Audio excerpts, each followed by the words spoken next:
ko lang ang ating kamatis. Hindi ko na muna nilagyan ng oil kasi nakaprito na ito eh. Para walang masyadong oil. Lagay ko ang aking kamatis. Ilagay ko ang aking Arabic spices. Ayan. Mabusisi po ang pagluto na to kasi inuubin pa po ito. Bali half cook lang siya dito sa oven ko. Ay dito pala sa sasangkot siya lang siya dito at tapos iluluto ko siya ulit sa oven. Ayan.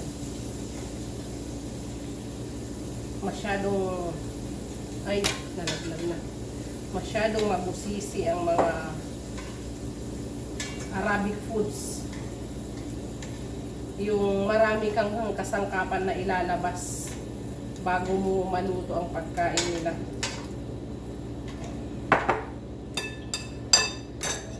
Prituhin ko lang itong aking zucchini.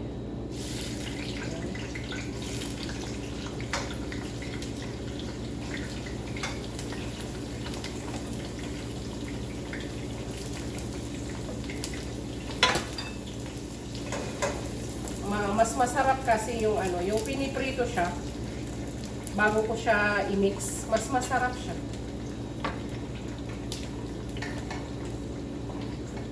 Sige, maluto ko lang dyan.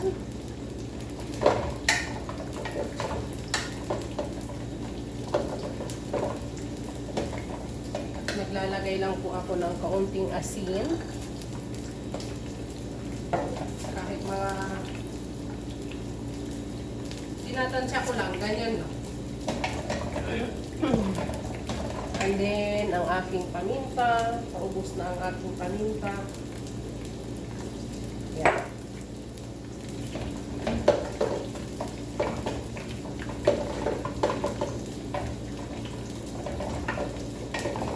Kailangan maluto yung spices bago ko ilagay yung ating manok. Para yung lasa niya is masarap talaga. Dito na ako kukuha ng oil. Panggisa. Para yung lasa niya masarap talaga. Kailangan madurog yung kamatis ko bago ko ilagay yung para perfect talaga yung lasa niya.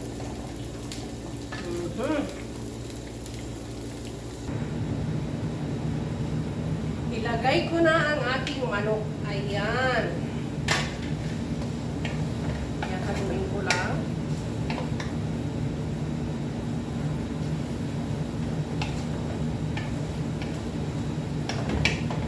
Kasi naluto na yung kamatis.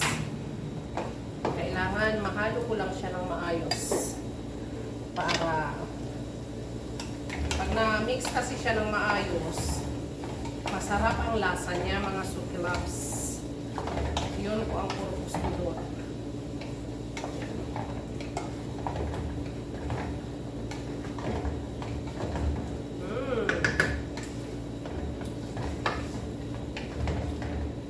Tapos, ilalagay ko na to yung bell pepper.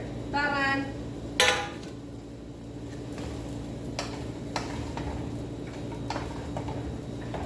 Ganun lang po siya kasimple.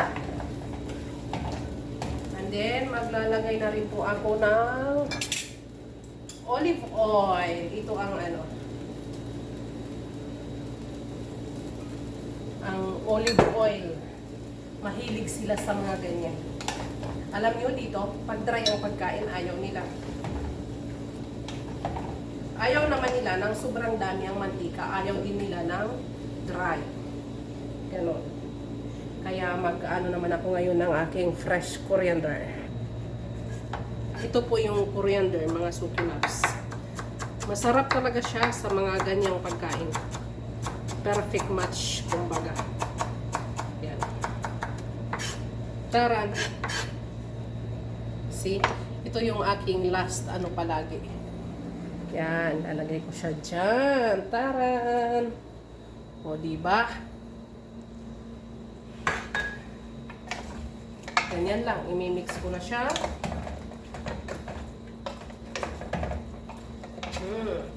Tapos, ilalagay ko naman ngayon ang patatas at saka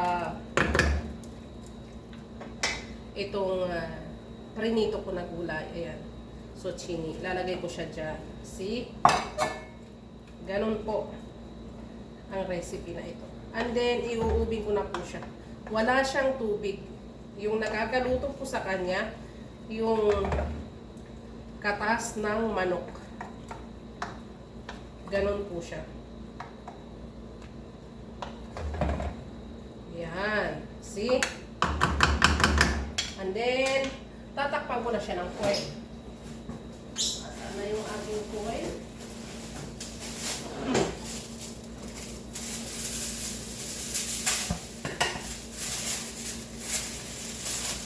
Tatakpan ko siya kasi po iluluto ko po siya ulit sa oven. Mga 1 hour. Yan, hayaan ko muna siya dyan. Mga 1 oras. Pwede nang maluto.